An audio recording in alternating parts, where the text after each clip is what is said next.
बीतल सावन महीना हो आज भागी की काले कोरोनावा सोचिले बतिया रोजीना हो ऐसा नाइल पाया फतना डरे हो जल ढारे के मन करे हो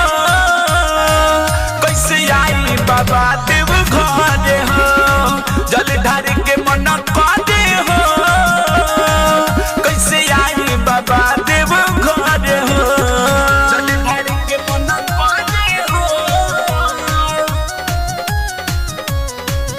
कैसे आई बाबा देव घरे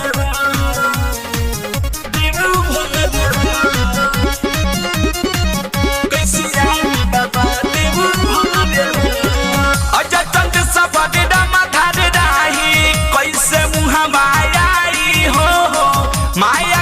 के दया करी दर्शदाउर कराई हो ए बाबा अजय चंद सबद डमधार राही कैसे मुहमाई हो माया के दया करी दर्शदाउर कराई हो अलबेला के मनवा हो दे हो जल ढारे के मन करे हो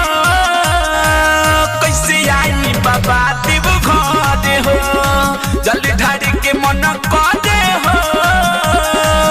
कैसे आई बाबा देव घरे हो बाबा भोले दानी ना करो ना मानी ए बाबा देखी ना बाबा